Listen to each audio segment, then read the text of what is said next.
Monsieur le Président, permettez que je vous remercie de ces mots et de ceux de la semaine dernière qui traduisent votre reconnaissance à tous ceux qui ont sauvegardé cet édifice au moment de l'incendie, les pompiers de Paris sous la garde du général Gallet et ceux qui ont travaillé à ce chantier incroyable.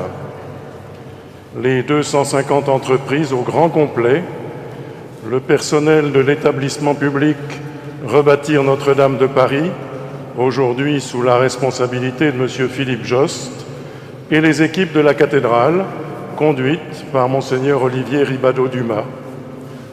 Tous ont travaillé de grand cœur, mais aussi avec un effort permanent et de longue haleine.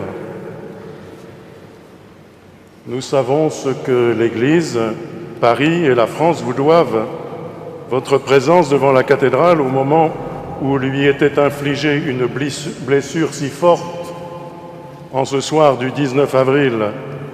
15 avril 2019. Votre décision immédiate de nommer un délégué spécial pour la reconstruction de l'édifice en la personne du général Jean-Louis Georgelin, dont la mémoire reste si vive chez nous. La promesse, un pari auquel vous étiez le seul à croire à ce moment, d'obtenir ce résultat en 5 années. La création de l'établissement public ayant pour unique mission de rebâtir Notre-Dame de Paris. Et votre attention de tous les instants à ce chantier, marqué par vos visites régulières, notamment à la date anniversaire de l'incendie, jusqu'à cet anniversaire par anticipation, il y a tout juste 1 an. Pour tout cela, vous savez la gratitude des Parisiens, des Français et du monde entier que vous avez tenu à rendre témoin de ce joyeux événement d'aujourd'hui. Et tous ici savent ce que nous devons aux généreux mécènes de cette reconstruction et aux 340 000 donateurs. Cette immense et universelle générosité est un signe très remarquable. Elle manifeste un désir profond de participer à la beauté qui sauve l'humanité de tant de tristesse et de maux de toutes sortes.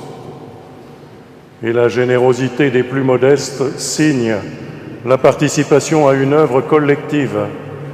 Elle est comme un morceau du filet de fraternité qui recouvre heureusement ce monde et lui évite de céder aux seuls intérêts particuliers. Et maintenant, avec vous et tous les invités de ce soir dans cette cathédrale qui éclate de lumière au cœur de la cité et sur les écrans chez vous ou dans les rues de Paris, nous entendons maintenant chanter